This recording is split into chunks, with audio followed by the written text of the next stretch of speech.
Assalamualaikum warahmatullahi wabarakatuh. Yang saya hormati Ibu dan Bapak Asesor Sertifikasi Dosen tahun 2026. Perkenalkan, saya Apoteker Ricky Ranova M.Farm, seorang dosen sekaligus Ketua Program Studi D3 Farmasi Akademi Farmasi Imam Bonjol Bukit Tinggi. Pada kesempatan ini, saya sedang mengikuti proses sertifikasi dosen tahun 2026 yang diselenggarakan oleh Kementerian Pendidikan Tinggi, Sains dan Teknologi. Video ini disusun sebagai salah satu bentuk pernyataan diri dosen dalam unjuk kerja Tridharma Perguruan Tinggi PD UKT-PT khususnya pada aspek pelaksanaan pembelajaran.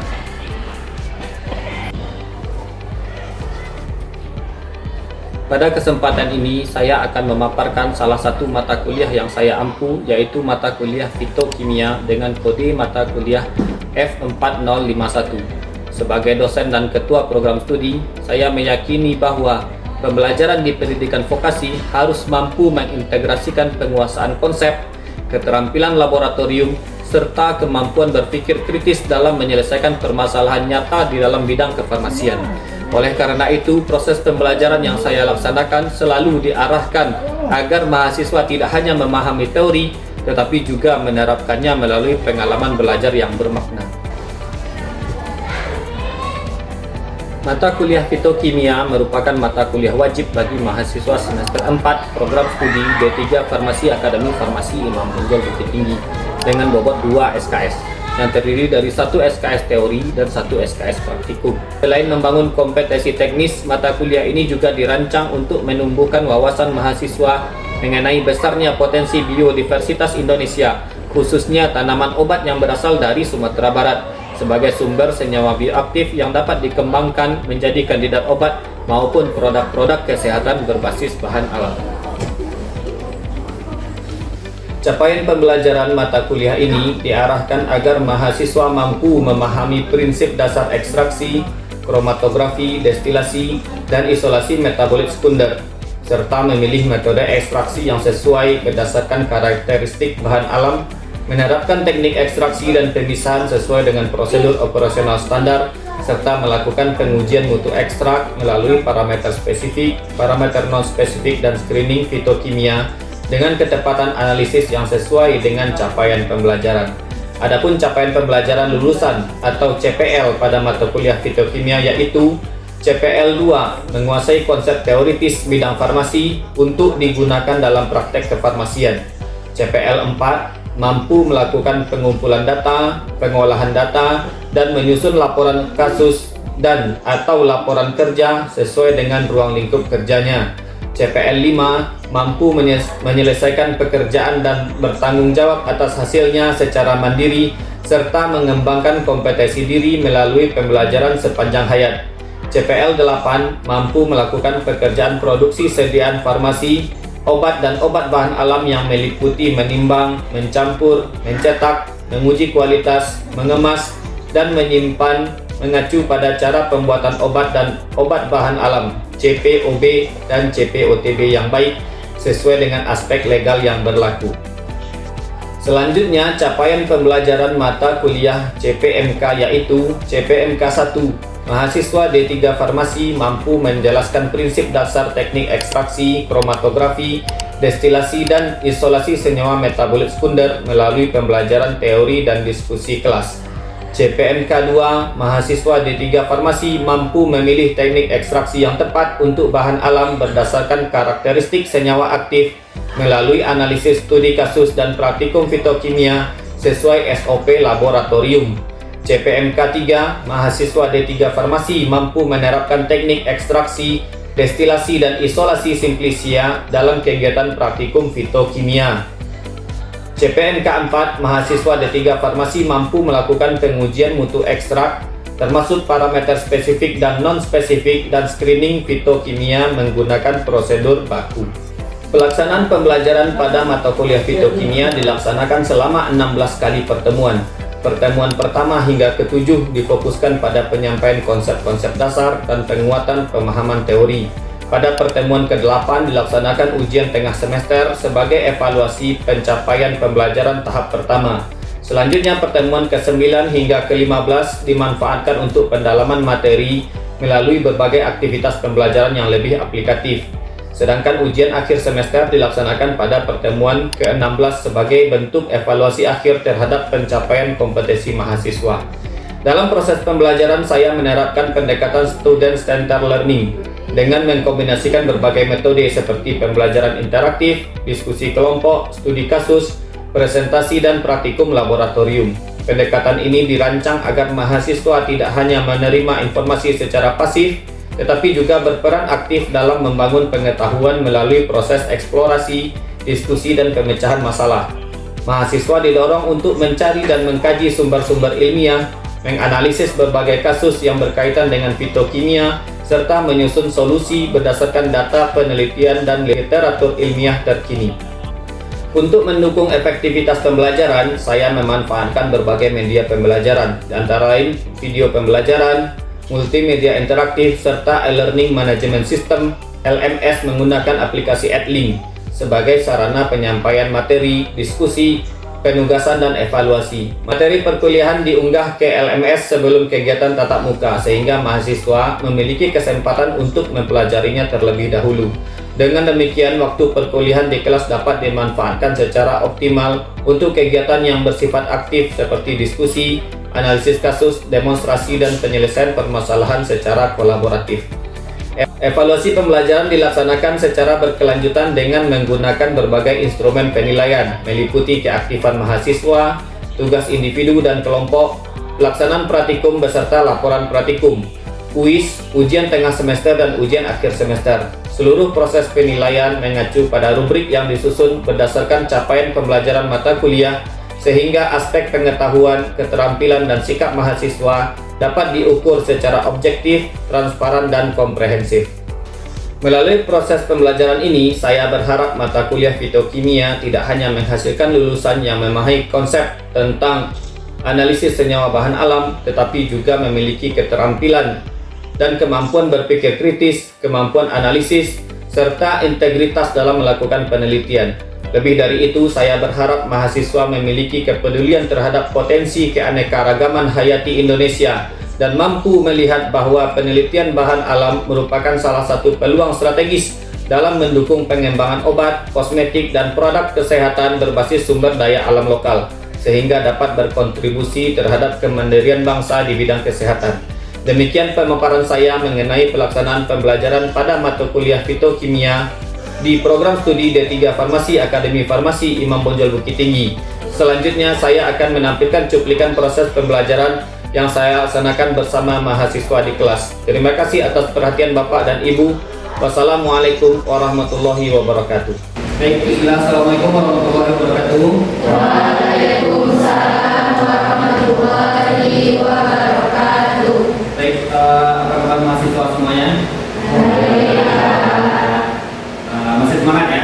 Masih semangat. Baik, insya Allah kita lanjutkan perkuliahan kita mata kuliah fitokimia ya.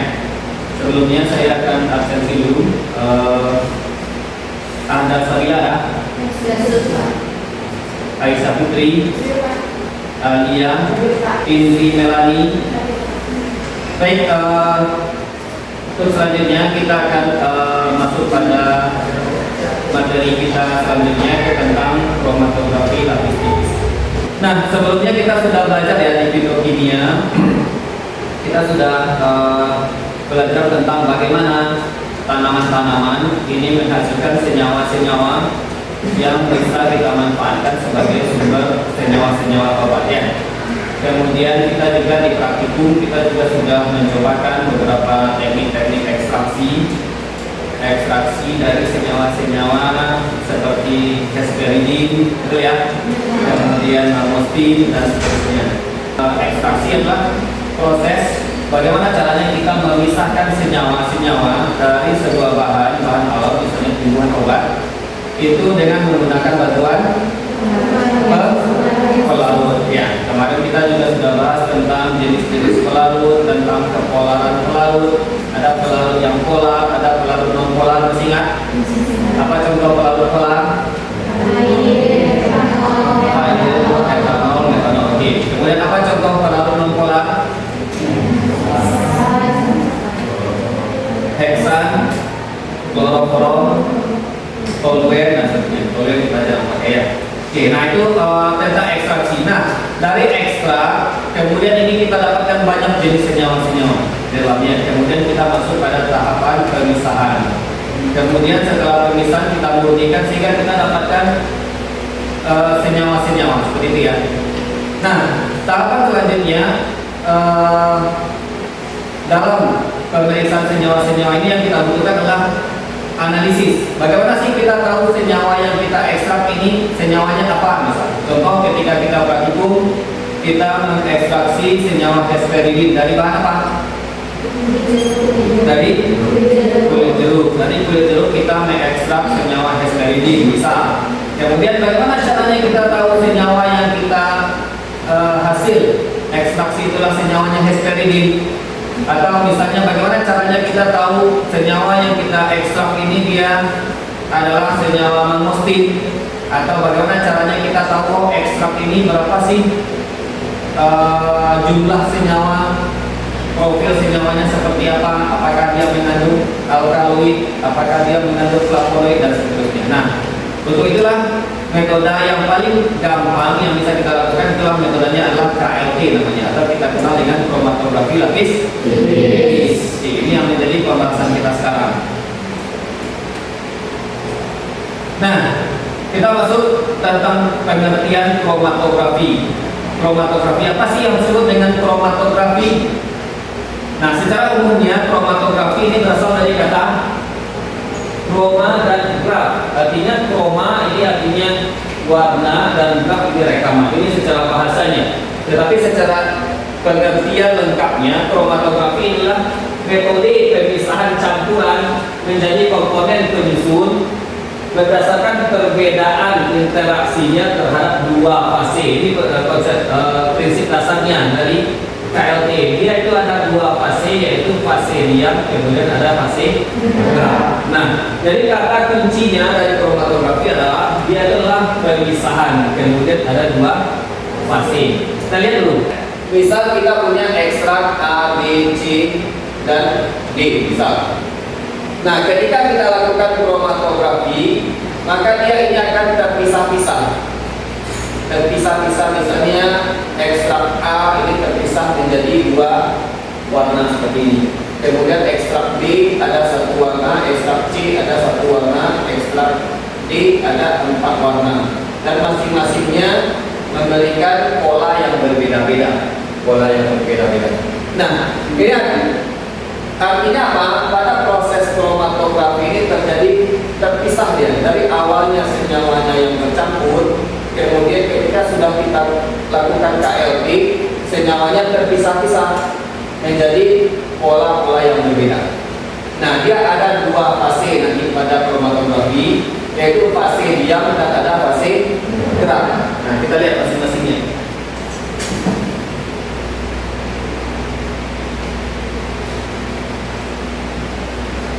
Nah, KLT nanti kita biasanya akan pakai plat silika. Plat silika ini sebagai fase diam. Fase diam dan kemudian nanti eluen atau pelarut campurannya yang kita gunakan sebagai fase gerak. Apa sih keuntungannya KLT? Nah, KLT inilah metode yang paling cepat dan paling sederhana yang bisa kita lakukan untuk analisis kualitatif. Apa itu analisis kualitatif?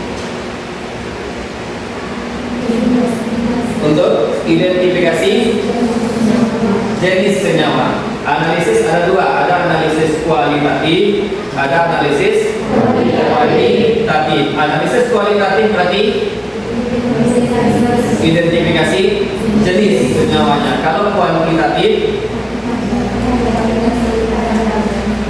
jumlah senyawa atau kadar senyawa.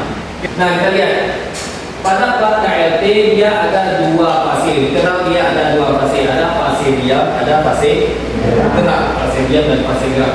Yang mana fase diam? Fase diam atau stationary phase ini, diantaranya yang paling sering kita pakai adalah silika gel, gel fluorescent 254. Ini ukuran silikanya. Kemudian ini yang paling umum yang kita pakai di labor, sering kita pakai di labor. Kemudian ada plat alumina, ada plat selulosa. Ini beberapa di antaranya susah, ya. Maksudnya jarang kita pakai. Kemudian apa itu fase gerak? Fase gerak itu sering juga kita sebut dia sebagai element. Artinya yang bergerak, yang bergerak. Nah, apa itu element? Element itu adalah campuran dari pelarut yang digunakan untuk memisahkan senyawa-senyawa yang kita KLT. Nah, biasanya campuran-campuran, bagaimana caranya kita memilih element? Element itu biasanya dipilih berdasarkan tingkat kepolarannya. Jadi nanti sebelumnya kita sudah bahas tentang jenis-jenis pelarut. Ada pelarut non-polar seperti heksan, dietil eter, ada kloroform, ada toluen dan lain-lain. Ada senyawa pelarut polar, ada metanol, etanol, air, kemudian ada asam asetat, ada etil asetat di senyawa pelarut semi polar dan seterusnya. Nah, eluet ini dipakai campuran dari pelarut-pelarut ini berdasarkan kepolarannya. Kenapa dicampur? Agar didapatkan kepolaran yang cocok yang bisa memisahkan senyawa-senyawa. Artinya apa? Artinya nanti senyawa-senyawa ini akan terpisah berdasarkan apa? Berdasarkan kepolarannya, betul. Berdasarkan kepolarannya. Ini konsepnya yang perlu kita perhatikan adalah plat silika ini sifatnya polar. Plat silika sifatnya polar. Sehingga apa? Kita belajar konsep light dissolved light. Kenapa sih kan? Apa itu light dissolved light?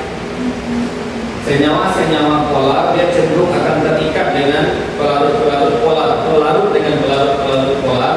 Yang non polar dia akan cenderung larut pada pelarut-pelarut non polar. Nah, di sini nanti ketika silika ini dia polar, maka nanti campuran senyawa ini kan ada misalnya ada 5 atau 6 buah senyawa. Maka nanti semakin polar senyawanya, dia akan semakin tertahan pada plat silikanya, gitu kan Zaki? Bisa dipahami ya? Nah, ini prinsip utamanya. Prinsip utamanya adalah absorpsi selektif berdasarkan afinitas terhadap fase diam. Ketika dia terikat pada fase diam, apa tadi fase diamnya? Plat silika. Ketika dia terikat kuat pada plat silikanya, maka dia naiknya akan lebih rendah. Ketika dia terikatnya longgar pada plat silikanya atau fase diamnya, maka dia akan terbawa oleh fase gerak naik ke atas. Gitu. Bisa dipahami ya? Nah, proses KLT ini dilakukan di bawah lampu UV. Maka ini nampak. Bisa lihat ya? Ini senyawanya dari bawah. Ini senyawanya tertarik ke atas berdasarkan pergerakan element. Ya, berdasarkan pergerakan element. Maka nanti senyawa-senyawa ini dia dari awal tempat asalnya dia akan naik pada posisi tertentu sesuai dengan seberapa kuat dia terikat dengan silikanya. Tapi kalau dia kuat terikat dengan silikanya, naiknya mungkin lebih rendah daripada itu. Gitu ya. Nah, ini berdasarkan kepolaran. Ini proses KLT. Nah, kita lihat pada kotoran pertama ini dia naik terbentuk 3 noda. Terbentuk 3 noda, 1, 2, 3. Kemudian pada sampel kedua, pengelolaan kedua itu dia terbentuk hanya 1 noda. Apa artinya? Kepolaran senyawa ini beda. Awalnya ini 1 noda, kemudian ketika kita KLT dia akan terpisah-pisah menjadi beberapa pita atau beberapa warna. Ini ada 1 yang hijau, ada yang kekuningan, ada yang jingga di sini. Ada 3 warna. Artinya apa? Misal kalau kita bilang ini yang A, ini yang B, artinya sampel A mengandung 3 jenis senyawa, yang sampel B mengandung 1 jenis senyawa. Maka berdasarkan konsep ini, maka KLE salah satu fungsinya bisa digunakan untuk menentukan kemurnian senyawa. Bisa dipahami ya?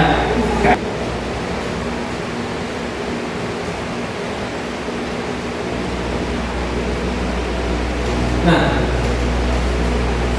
dari tadi sudah yang pada KLE ada fase diam, ada fase gerak. Fase diam itu adalah plat silika. Kemudian fase geraknya adalah eluet. Eluet apa itu eluet? Eluet adalah campuran beberapa pelarut yang bergerak pada melalui fase diam. Artinya dia akan bergerak pada plat silika menuju batas tertentu yang telah kita tetapkan. Nah, proses pemisahan ini dia akan membawa molekul-molekul mengikuti aliran pelarut. Kenapa eluetnya bisa naik bergerak ke atas? Nah, kemudian kompetensi yang selanjutnya adalah yang perlu dikuasai oleh mahasiswa vokasi farmasi adalah kemampuan untuk menghitung jumlah kebutuhan eluet. Kita tahu kalau eluet dia merupakan campuran dari beberapa jenis pelarut. Misal pada beberapa kasus yang digunakan adalah N-heksan etil asetat 8:2. Artinya apa? Artinya heksannya 8 bagian, etil asetatnya 2 bagian. Contoh kloroform metanol 9:1. Berarti nanti kloroformnya 1 bagian, metanolnya 1 bagian, dan seterusnya. Toluet etil asetat 7:3. Artinya apa? Toluetnya 7 bagian, etil asetatnya 3 bagian. Itu komposisi eluet. Bagaimana cara menghitungnya? Nah, cara menghitungnya adalah kita harus tentukan dulu volume total. Berapa volume total eluet yang akan dibikin? Kemudian misal yang akan digunakan adalah eluetnya heksan etil asetat 8:2 sebanyak 20 ml. Maka dengan ini kita bisa hitung dia dengan rumus volume pelarut adalah angka perbandingan dibagi dengan jumlah seluruh perbandingan kita kali dengan total volume eluet yang ingin dibuat. Nah, kalau misalnya kita ingin buat campurannya heksan etil asetat 8:2 misal, yang kita butuhkan jumlah eluetnya 20 ml. Maka berdasarkan ini kita bisa hitung jumlah heksan yang akan kita pakai adalah 8, karena jumlah heksannya adalah 8 dibagi dengan 10. Dari mana datangnya 10? Adalah jumlah seluruh perbandingan. Berarti 10 datangnya 8 tambah 2 dikali 20 ml, maka hasilnya adalah 16 ml. Kemudian dengan cara yang sama bisa kita hitung berapa kebutuhan etil asetatnya. Berapa? 4. Dari mana datangnya? Berapa? 2/10 kali 20 ml, maka jumlah etil asetatnya adalah 4 ml. Maka kalau misalnya kita ingin bikin sebuah eluet perbandingan heksan etil asetat 8:2 sebanyak 20 ml, maka kita ambil heksannya sebanyak 16 ml, ambil etil asetatnya 4 ml, campurkan sehingga kita dapatkan komposisi eluet heksan etil asetat 8:2. Sampai di sini bisa dipahami? Bisa dipahami ya? Oke, kalau bisa dipaham, coba kerjakan. Berapakah jumlah kalau misalnya kita ingin buat campuran eluetnya air metanol etil asetat misal ya. Kalau misalnya kita ingin bikin eluet air banding metanol banding etil asetat. Misal perbandingannya yang kita butuhkan adalah 3:8 banding 4. Kemudian kita ingin buat jumlah volumenya sebanyak 20 ml. Berapa masing-masing pelarut yang kita ambil? Nah, silakan coba dihitung. Dari mana datangnya? 15 dikali 20. Maka ini 60 dibagi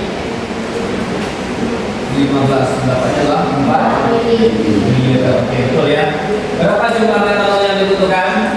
10,6 ml. Oke, berapa etil asetat yang dibutuhkan? 5,3 ml. Nah, begitu kira-kira nanti cara menghitung kebutuhan LWN. Sampai di sini bisa dipahami? Nah, seperti ini cara perhitungan RF adalah jarak dari titik bawah ke tengah noda, kemudian dibagi dengan jarak ke balut. Nah, berdasarkan ini coba dihitung RF untuk senyawa yang hijau. Kalau misalnya kita hitung ukuran buat KLE ini jaraknya adalah 10 cm.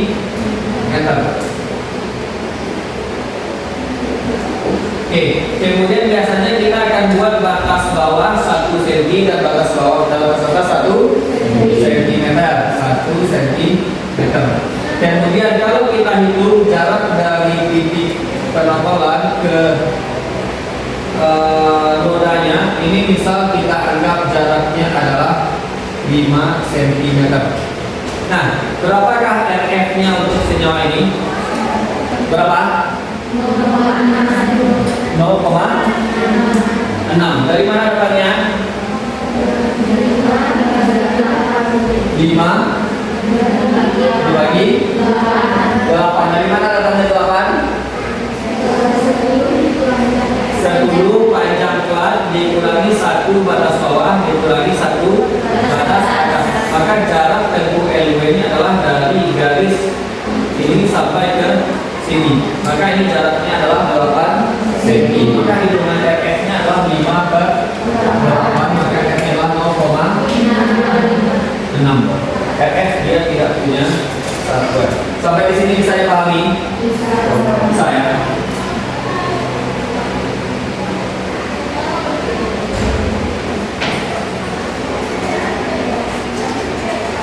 Kira-kira ada yang kurang paham atau yang mau ditanyakan?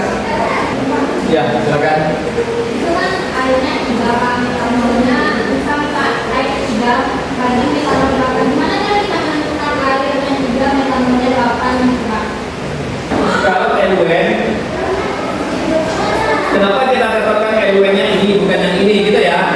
Kalau kita KLT, misalnya kalau kita KLT Eskeridin, apa sih LWN-nya? Nah, ini biasanya secara umum LWN pada prinsipnya dasarnya trial error. Pertamanya trial error. Dicoba-coba. Kalau misalnya bagus ya, kurang bagus ya bagi. Kalau terlalu polar dia kurangkan sedikit. Kalau dia terlalu polar, kurangkan bagian polarnya. Kalau kurang polar kita tambahkan bagian polarnya. Seperti itu. Dia trial error. Kemudian sampai nanti didapatkan betul-betul dia pemisahnya yang bagus.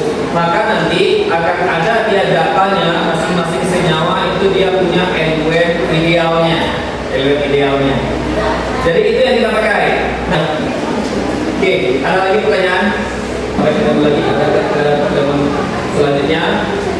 Saya